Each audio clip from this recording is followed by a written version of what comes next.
Okay, I think we should get started now. It's 32 minutes past. Again, thank you everyone for joining.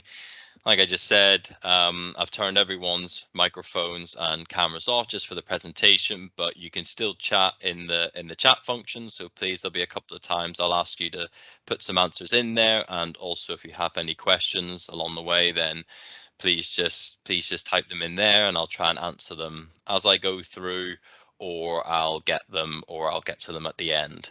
Hopefully you can all see my screen. If not, please let me know.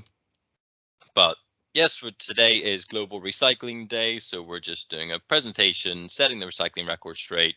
I'm Rory Capper, the head of sustainability for Paper Round BPR Group. I'm just going to do a 30-minute presentation, and then we've got some time at the end for questions. So what we're going to do today is just a bit of an overview. We're going to talk about, kind of really think about why we recycle. It's something that's in our lives all the time, but we don't necessarily always think about why we do it. What happens to your recycling and your waste, then looking at the issues of contamination, and then leaving you with some good to know sort of tips and tricks on how to improve your recycling, and then try and leave you with a message of being bold moving forward. So just a short introduction.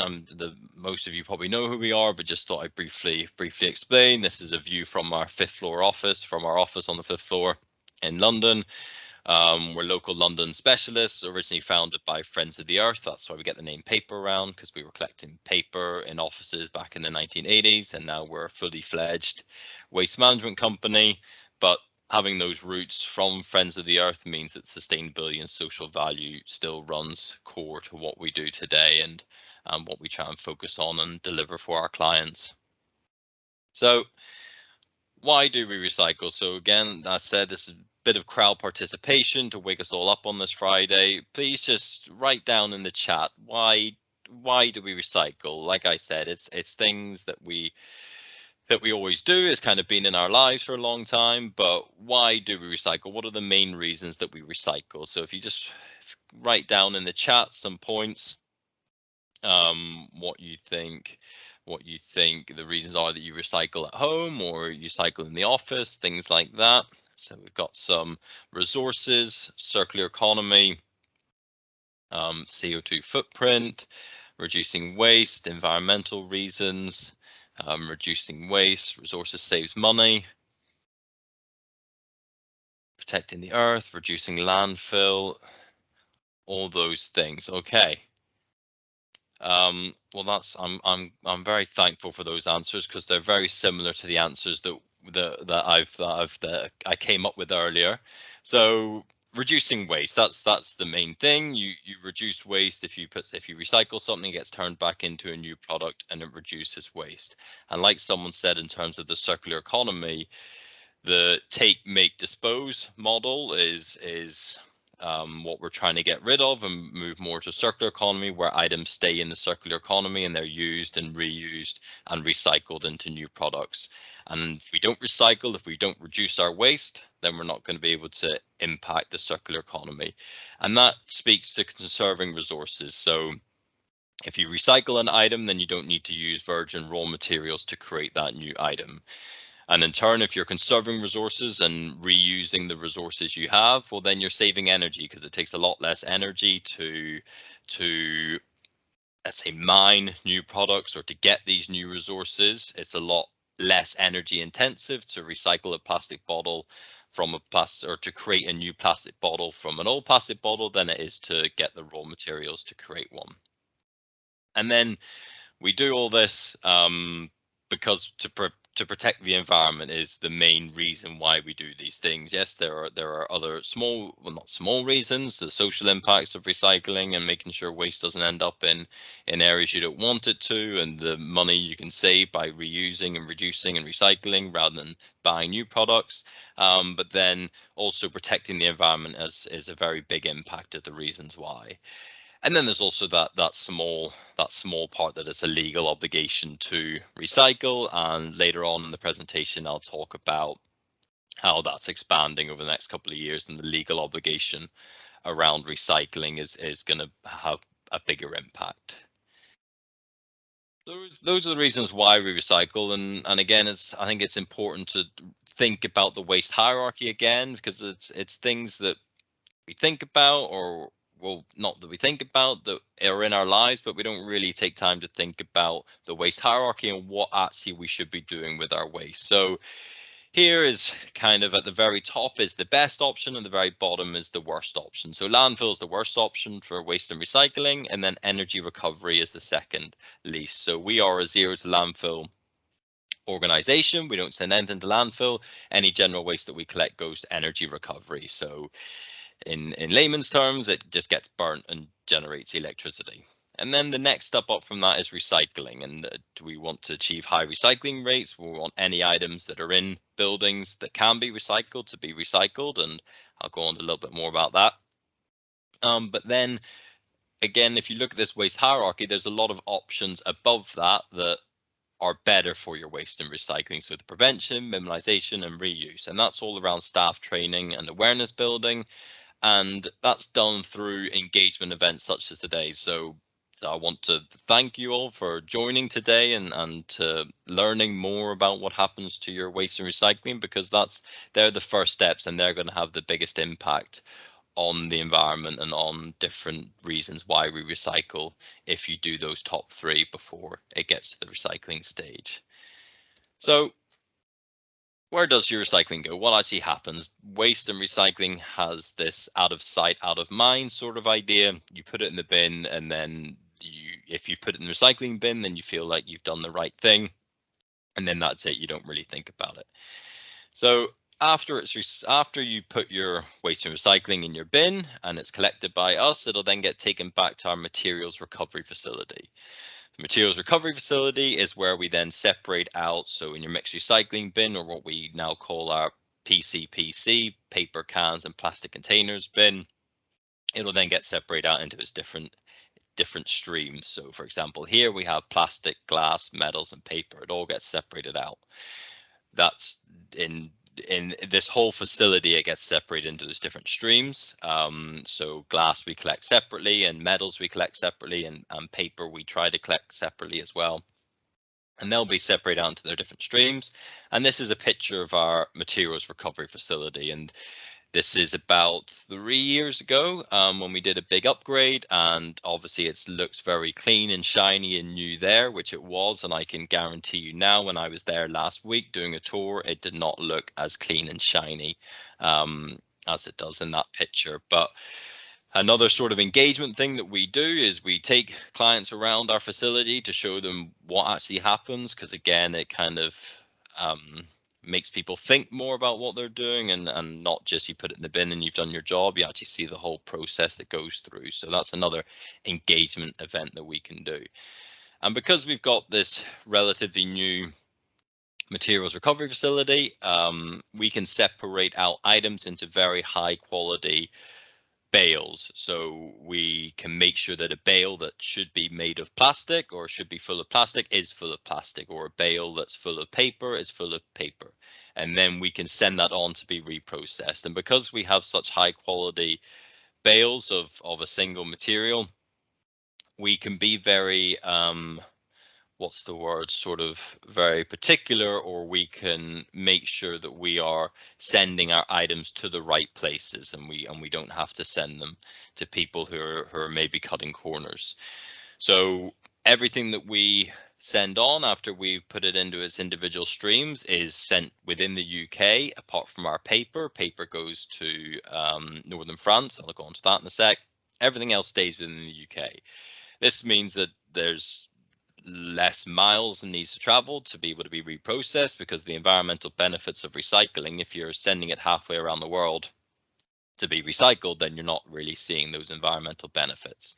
So that's good environmental process, but also means we can have really good transparency. So we know where we send it to. We can go to those locations. I went to the food reprocessing site Biogen last month, and we were there to do our due diligence and to check and to make sure that what they say they're doing, they are doing. And we can do those background checks on all the reprocessors that we send our stuff to. If you're sending it further afield, then it's harder to do those checks because you're not quite sure what's going on.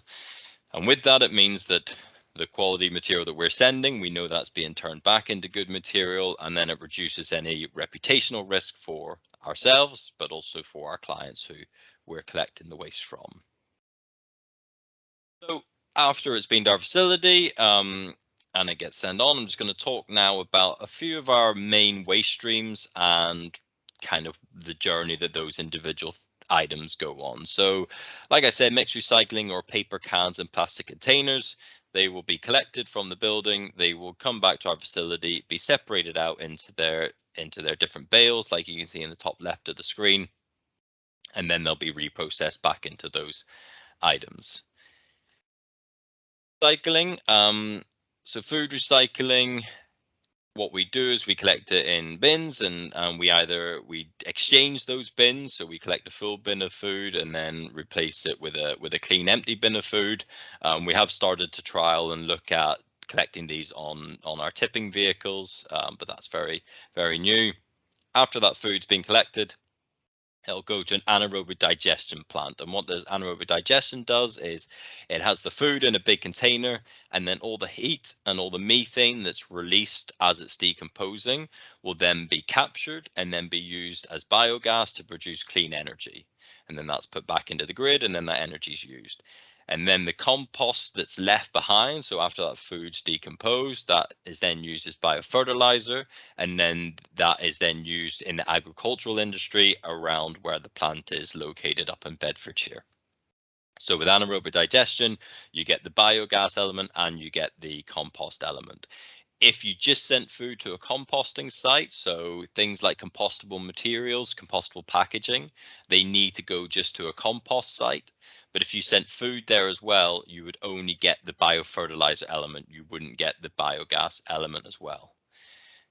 Another thing we do with food waste is for every collection that we do, we donate 25p on behalf of our customers, which is enough to provide one meal to a vulnerable person through our charity partnership with Fair Share.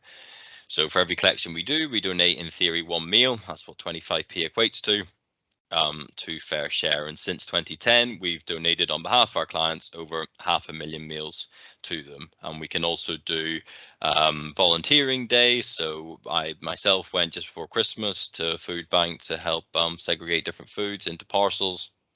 And we can also go with clients as well as CSR volunteering days. Another one of our big waste streams is glass recycling. So we collect glass separately. We can't collect that in our mixed recycling stream for different reasons. We collect that separately. That gets sent off to be recycled in Tilbury, so just along the river. And the good thing about glass is that it can be recycled up to an infinite amount of times. As long as glass stays in the stream, in the recycling circular stream, then it can be recycled back into glass an infinite amount of times. It doesn't degrade in any way. Paper, on the other hand, paper can be recycled up to about 7 times. We'll go into that a little bit later as well. We collect paper. We can collect paper in our PC stream, but we like to collect paper separately because paper can get damaged very easily during the process of recycling it, and if those fibers within paper get damaged, then it makes it a lot harder to turn that back into high quality paper. So we want paper to be collected separately, so it reduces the likelihood of being contaminated. And we send paper, like I said earlier, to France and the green fields of France, and the reason we send it there rather than the UK is because geographically it is the closest paper mill that we can send our high quality paper to, and at that mill they turn that paper into pulp and then back into office paper, and through our office supplies team we can put that paper back on our client's desk in 6 weeks. So it's a great circular economy story that we can collect your paper, send it to be reprocessed, and put it back on your desk in 6 weeks. Another big element that we do that often people not aware of, but people don't often think in the same conversation as waste and recycling, is IT equipment. So when we do the tour of our facility and our IT manager talks us through the IT lab, talks about how you spend a lot of money, clients spend a lot of money on security in the building in terms of their IT software, but in terms of security guards and cameras and things like that. But when you want to dispose of your IT equipment, it's often you don't really think about it and you just kind of throw it away to the cheapest bidder. But actually that stuff that you have on your laptop could be extremely sensitive and you don't want that fall in the wrong hands. So you need to make sure your IT equipment is being disposed of in the correct way. We have a IT wiping system, Blanco system, that can replace all the data and all the information on your system into binary ones and zeros. And then, so then we know that's completely wiped. And if we know if that system has failed or if it's achieved its task, and if it has failed, then we can send it to our secure shredding unit as well and destroy it that way. So we have very good IT equipment, disposal and collection facilities. And that, again, like I said, it's something that people don't often think about, but we can collect any IT or any electrical items just like we would any paper or plastics. And then the last thing I want to talk about around recycling, we have up to 30 different waste streams, but I wouldn't want to bore you talking about them all. The big thing that we've kind of released over the last 12 months, maybe 2 years now, is our sustainable box. So there's lots of little items that aren't necessarily recyclable in the PC stream, but are recyclable if you collect large quantities of them. So these are things like plastic film, coffee capsules, crisp packets, sweet wrappers, things like that. And how we collect them is we will deliver you a box, and then on that box you'll have a label on it that says this is for flexible plastics, or this is for crisp packets, this is for coffee capsules. Have that box. Once that box is filled, we will take that box away and deliver you a new empty box. And then these items, we work with a company called Stormboard, and what they do is they collect these items and they turn them back into kind of, it's a lot more scientific, I'm sure, but they squish them all together and make a firm plastic. And this plastic can be used on park benches, it can be used on Christmas trees over Christmas, or if you've ever been to Electric Shuffleboard, the tables in Electric Shuffle are made from Stormboard, made from the same material. So the crisp packets that we're collecting from our clients are involved in that. And then finally, the last waste stream I want to talk about is our general waste disposal. So we collect that from our clients and we will put that on a barge that's on the River Thames. You might recognize that picture in the top right. You might recognize them going up and down the river in London. And they're just full of general waste and they get sent to quarry along the River Thames in Kent, and where it's burnt and the energy is then used to make electricity.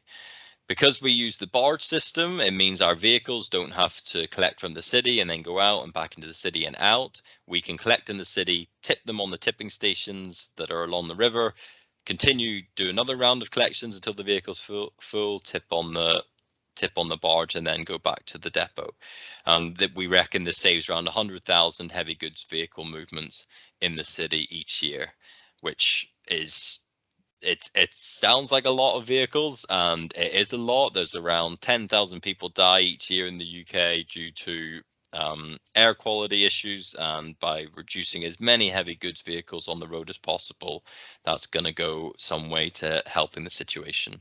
And we're also introducing electric vehicles as well to help with this. So now I want to go on. We've kind of looked at what happens to your recycling, and now I want to talk about ways in which you can help us and you can help the wider recycling, let's say, community, make sure that items are being recycled properly. So contamination is a big issue, and what I mean by contamination is either an item, a material that's in the wrong waste stream. So if you put food in your paper bin, or a material prepared in the wrong way. So you've put a plastic container in the plastics bin, but it's covered in food. So that's the right material, but it's prepared in the wrong way. And this is a big issue. And this picture here, or this video here, you might think this is a bit odd, but this is when we had a mixed recycling vehicle in the city, and someone thought it'd be a good idea to put batteries in their bin. And then when those batteries kind of a spark was caused, because you imagine you've got the big machine is squishing them together. They can crack, they can break, come unstable, light a spark, cause a fire, and in the back of that vehicle, highly flammable papers and plastics and things in that vehicle. And then we had to tip it onto the street. Firefighters had to put it out, and then we needed to shovel it back into our vehicle. But that just shows that even though this may be an extreme example, it just shows that by not putting the right thing in the right bin, there can be very severe consequences. So I'm going to go on to some key contamination items now. Obviously, I've just mentioned batteries, and batteries need to be collected separately. But just some other key contamination items that we often see and often get asked about, and whether they can or can't be recycled. So bottle tops. Bottle tops can be recycled, but there's a section of our materials recovery facility called a fine section, and it removes anything smaller than a post-it note. It's going to be lost at this area, and that's because you imagine our machine is full of cogs and turny things and conveyor belts, and a small item could easily get lodged and stuck in the machine and then damage the machine. So we want to get rid of small items. So bottle tops, if they are put on the bottle, if they are screwed onto the bottle, then they can be recycled. If they're put in loose, then they'll be lost. So what we ask people to do is squish up your bottle, put the top back on, and then both things will be recycled. On the top right, we've got plastic films. So the salad packet plastic film. So again, plastic film cannot be recycled in your normal mixed recycling bin. It can be recycled in our sustainable box, but not in our normal recycling bin. So that's sort of like cling film, plastic film, crisp packets, things like that. Reason being, the item is very low quality plastic, but also again, the idea that these things can get tangled up easily in our machinery, in our cogs, in our machine, and cause damage. So we want to remove them, and they won't get on to be recycled. On the bottom left is paper towels. This is a big issue, and I'm sure there's been many arguments around the cooler or in the household about whether paper towels can or cannot be recycled. And paper towels cannot be recycled in your normal plastics mixed recycling stream or in your paper stream. The reason for this is paper can be recycled up to probably around 10 times. Reason being that the fibers that make up the paper, they get shorter as it gets recycled. Those fibers get shorter and shorter, and as it goes through the process, the 5th time, the 6th time, the 7th time, those fibers are getting shorter and shorter. And if they're very short, they can't bind together to make high quality office paper. So they're used to make paper towels and tissues and things like that. So if they were sent to be recycled, those fibers would be so short that they couldn't bind with each other, so it couldn't be made into new products. And also these items have a water strength quality to them. So, and there's always the adverts with the paper towel companies saying how they're 90% stronger than other leading brands. So that water strength quality to it means that it can't be recycled in the same way that normal paper can be recycled. It's a different process. So those cannot be recycled. We are currently trialing paper towel collections through our sustainable box idea, but that's still going through trial stages at the minute.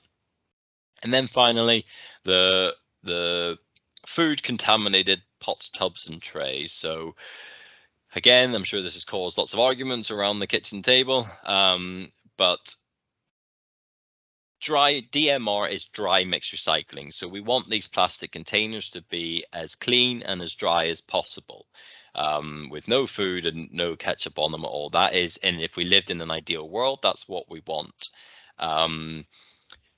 But we are lazy human beings, and we don't necessarily always do that. So a general rule of thumb that I tell people is that if you're happy to put that tub above your head and you're not going to get any baked beans on you, or you're not going to get any soup on you, then you can put it in your mixed recycling bin.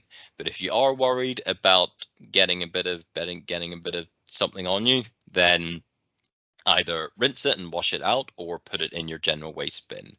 It might sound counteractive to put it in your general waste bin, but you imagine that baked beans might go over all the paper that's also in your bin, contaminating that paper, which is then going to go in the big loading bay bin, which is going to contaminate all the paper in that loading bay bin, which is then going to go in the back of a vehicle, which is going to contaminate the whole vehicle, which is then going to go at our facility and it's going to contaminate our whole facility. So wish cycling is a bit of an issue, so please rinse them out as much as you can, and if you think it's going to cause contamination, then put it in the general waste. And now finally, some good to know things and a bit of a call to action at the end. So like I said, it's a legal obligation to recycle at the minute, but only plastics and cans. But the Environment Act was introduced at the end of last year. A few different things such as extended producer responsibility and deposit return scheme introduced, but the big thing that's going to impact us and is going to impact our clients is compulsory source segregation. So in this act, it has laid out the text to put into law that you need to segregate 6 different waste streams. So there are going to be plastics, cans, paper, general waste,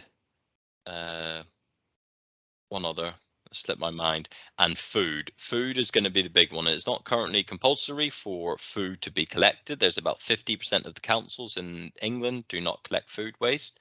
So it's going to be compulsory that all businesses and all households have to have a food waste collection. So the Environment Act was passed the end of last year, and the law that is going to make these things compulsory, we think are going to come in at some point next year. Some symbols that you might or might not recognize, and I'm just going to try and dispel any myths about them and what they actually mean. So these symbols in the top left, they got arrows around them kind of going in a circular motion. So you'd obviously think that this means that the item is recyclable, but you'd be wrong. That would be too easy. These symbols are the RIC code, so they show what type of plastic the material is. So number 1 is PET, so that's kind of what your normal water bottle would be made out of. Number 2 is your HDPE, so what your milk bottle's made out of. Number 3, LDPE, what plastics and so on. What we say is a general rule of thumb. It is not as simple as this, but a general rule of thumb is that 1, 2, and 5 are recyclable. All the others are not recyclable. Again, that's a general rule of thumb, but 1, 2, and 5 are recyclable. The others are not. The symbols in the bottom left are kind of what is being trialed in major supermarkets to help with the recycling and make it easier for people to know what can be recycled. So it says if it's green, it can be recycled. If it's black with a line through it, it's not recyclable. There's also another symbol that has been phased out because it added to confusion, where it was black without the line and it said check your local recycling facility. So again, it just made it a bit more complicated. And then finally, my favorite symbol on the right hand side there is the green dot, I call it. And again, look at it. It's got arrows. It's going in a circular motion and it's green. And obviously this means that of course it can be recycled. But again, that would just be far too easy and far too simple. This symbol is part of an EU directive that means that the producer of that packaging has paid for the safe disposal of that packaging. Now, the safe disposal of that packaging could be safely put into the ground and buried there for the next 500 years until it decomposes. So that is what that symbol means. And this was an EU directive that was I think it's about 15 years old now. So when we were still in the EU, but the UK did not sign up to this directive. So the symbol literally means absolutely nothing in the UK, and it is only there to confuse you and to make your life more difficult. And finally, just a couple of calls to action about, I can tell you the good things to do, and the people on this call I am strongly assuming I'm preaching to the converted, and you want to do the right things, and you want to do as well as you can around recycling. But I'm going to ask you and encourage you to be bold at work and to try and do as much as you can. So the positive ambition loop is an idea that if you push the boundaries now, like personally or in your office or at your desk or wherever, then that encourages your whole business to push the boundaries. If your business pushes the boundaries, it encourages the other businesses to push boundaries, which then encourages the government to push boundaries, and so on. And that just drives change. So things like talking with your colleagues and going beyond what compliance is, then you can take different steps to be bold. And then also be bold at work, or be bold at home, or be bold in your personal life. So educating yourself, like today, educating yourself on what is good practice, what isn't good practice, what different greenwashing.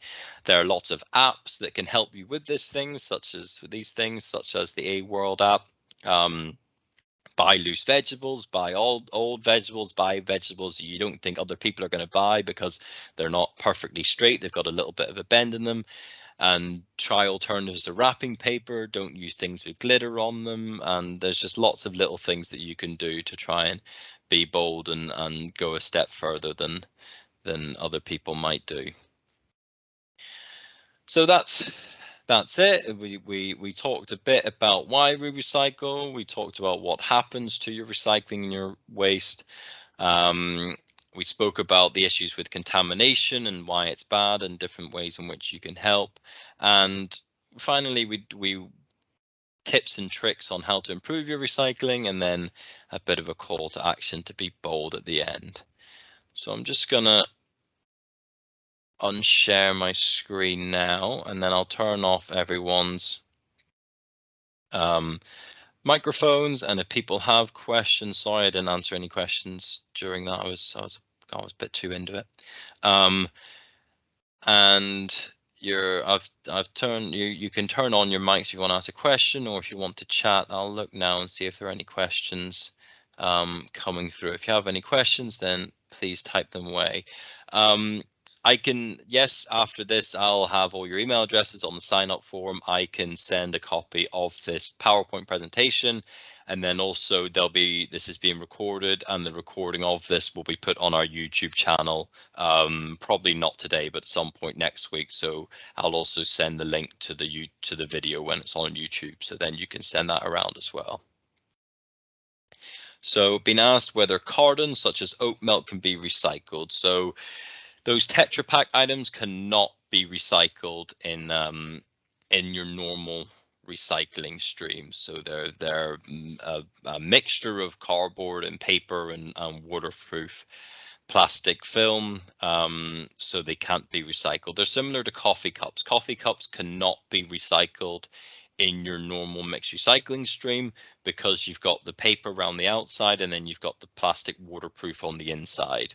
We can collect them in a separate coffee cup stream. We can send them to James Cropper up in Cumbria to be recycled. But just the way in which at our materials recovery facility items are separated and segregated out, they can't tell the difference between these items, so they can't be recycled. So how much of what goes into your facility ends up getting burnt? So we often get asked that question, and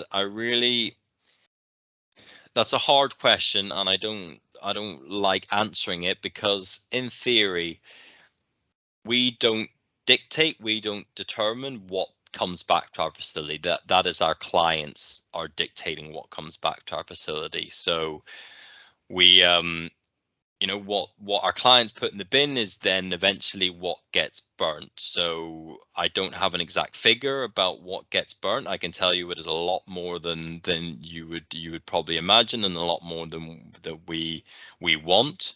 98.5% of the recycled material that we receive, we send on to get recycled and reprocessed. So 1.5% of the recycled material that we receive gets lost in the process, whether it gets missed by a machine or something like that.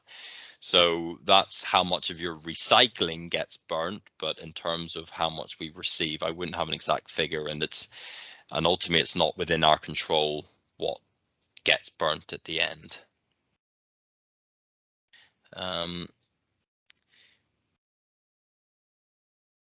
So do you have good examples of good office initiatives to encourage people who are maybe less enthusiastic about recycling to participate. So it's hard. It's hard, and I use the example of COVID restrictions to emphasize how hard it is to get people to recycle correctly. You know, COVID restrictions, we were all told there was a deadly virus going around outside. Don't go outside, but then people still did go outside.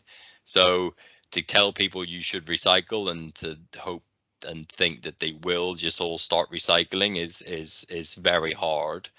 Initiatives that we like to do, so thing like now talking to you and explaining these things, we do these at businesses. We come in and do lunch and learns in offices and talk to people. We like to, and if you are going to make changes, you can't just put up a poster and then expect people to take notice of it, because we're all creatures of habit, and we normally put the same thing in the same bin all the time. Just because a poster there is telling me something different isn't necessarily going to change my habit. So you need to try and disrupt that habit in some way. A poster isn't going to necessarily do that, but a poster and moving the bins to the other side of the room, that person is then in their head, it's now a new process that they need to do. It's now a new action that they're doing. It's not the same old, you know, kind of like natural unconscious thing that you're just putting in the bin. You now need to think about what you're doing because it's in a new location. We find this happens, or this particularly around under desk bins. Under desk bins are the worst because you just put anything and everything in there. But if you put in central bin banks around offices, around the building, and then once they've been there for a period of time, whether it be a month or so, and then take those under desk bins away, and people already know that those bins are there, so it's hard for them to complain. They will still complain and tell you that you shouldn't have taken their bin away, but there are the other options there for them. They're used to them being there, and then they need to create a new habit, and then they will know where to put the right things in the right bin. So disrupting their behaviors, I would say, is the best way to encourage people less enthusiastic to do it. So we are calculating our carbon footprint, but government conversion factors look like they don't reflect your better than average waste disposal techniques. Do you know an average carbon per kg for the different materials you collect, dispose of?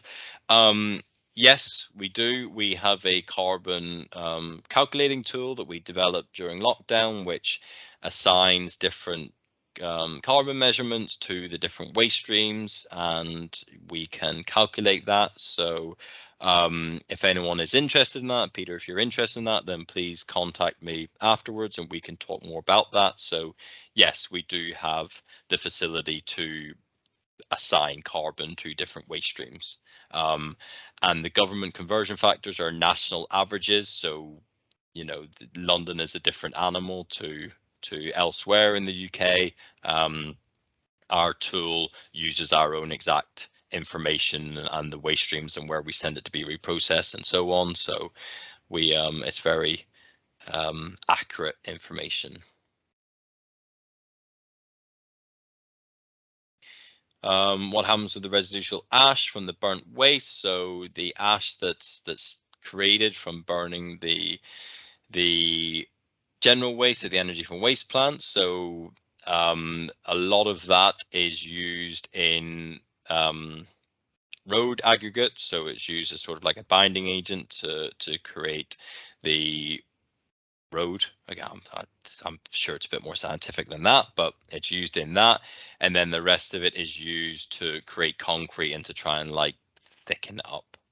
I apologize, I'm not a scientist, but it's something along those lines happens to the ash. So received cardboard milk cartons instead of plastic. If these cardboard milk cartons, they might be the Tetra Pak ones. If you look on them, it'll say Tetra Pak on it. If it's Tetra Pak, then they can't be recycled. But if they are cardboard, then I would strongly assume they're the Tetra Pak ones, which can't be recycled. If you get a bag of recycling contaminated with something like a crisp packet or a coffee cup, does the whole bag go to get burnt? So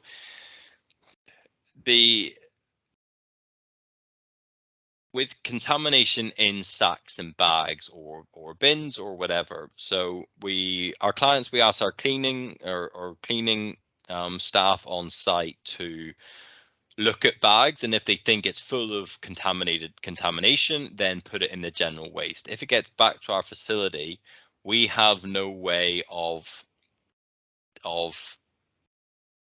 removing that bag from going through our whole materials recovery facility, so going across the big machine that you saw. So things like, if there's a crisp packet or a coffee cup in there, the whole bag won't get burnt, but those items will go through our whole machine and then be sent off to be burnt. So things like crisp packet and coffee cups, in terms of contamination, aren't the worst thing. The worst thing is when food contaminates other items that stops other items being recycled. A crisp packet isn't going to damage a piece of paper from being recycled. But the problem is, if that crisp packet, if you don't have a sustainable box, or if you don't have coffee cup recycling at your site, and if those things had been put in the general waste bin, then we would have picked up that general waste bin, then that would have been tipped at the tipping station along the river, and then that barge would have taken it to quarry, and then it would have been burnt. But instead, that crisp packet was then collected on our mixed recycling vehicle. That vehicle then drove to our site in Purfleet, so the vehicle emission associated with that. Then it would have gone across our whole machine, so you've got the emissions and the energy needed to go across the whole machine, and then it would have been put in a big pile, put in the back of a vehicle, and then that vehicle would have been sent to quarry for energy from waste. So even though you think you're doing the right thing, it's adding a lot more. The carbon footprint of that crisp packet or coffee cup in terms of its waste and recycling has been increased massively. Whereas if it was put straight in the general waste, it would have been recycled, or would have been burnt straight away. So no, the whole bag doesn't get burnt. We can pick out different things, but keep it as uncontaminated as possible. So how to counter conspiracy theories? It all goes into the same lorry and goes to landfill. So we get asked that a lot. Yeah, sure, it all just gets chucked in the same vehicle and stuff. And the way to counter conspiracy theories, I think, is just to talk about it and to speak to your colleagues about what you've heard today. And I would say, landfill isn't. Oh, I don't want to say it isn't a thing. It is still a thing. But if a waste management company says to you that their big beacon, their big USP is we don't send anything to landfill, then I would argue that they're living in the 1990s and they need to, step up a little bit. So landfill is still a thing, but the world has moved on since the 1990s, and so speak to people and ask questions. Ask us different things. If you hear of conspiracy, let's say, ask us to give you an answer on it, and speak to your colleagues about it. I went to a conference on Wednesday, and one of the guys said, the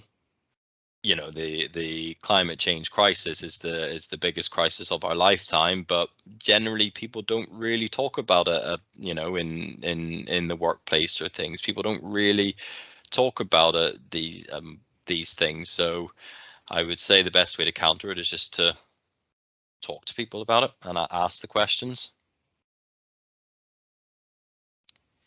With PC waste, can you not put thin card in there? I'm not quite sure what you mean, Alice, by thin card. But cardboard and thin card, yes, can be put in a PC stream. Yes, unless I'm confusing what you're speaking about, but yeah, I think you can put thin card in there.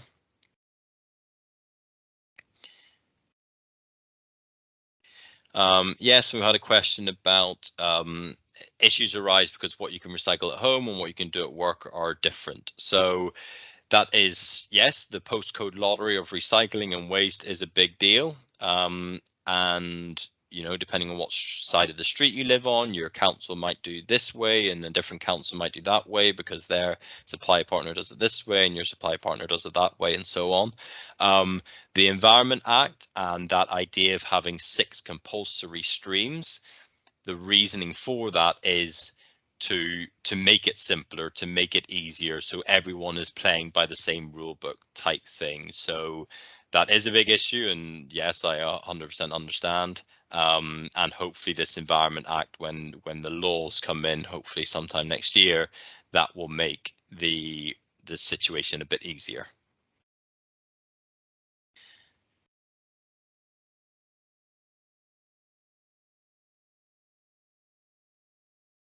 Renamed it PCCP. Yep. Paper, card, cans, and plastic. Yep. Yeah. No one size fits all, and I mean we're the PCPC. We do just cans and plastics in a lot of hospitality places because they don't really produce that much paper. So yes, if PCCP works in your office, then yeah, go for it.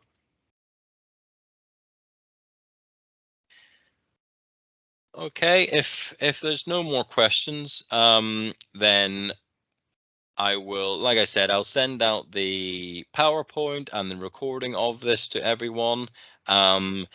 And if you have any follow-up questions after this, then please just let me know. I'll after I email my everything out, you'll have my email address, so please let me know. And thank you again for all joining, and happy Global Recycling Day, and I hope you all have a nice weekend.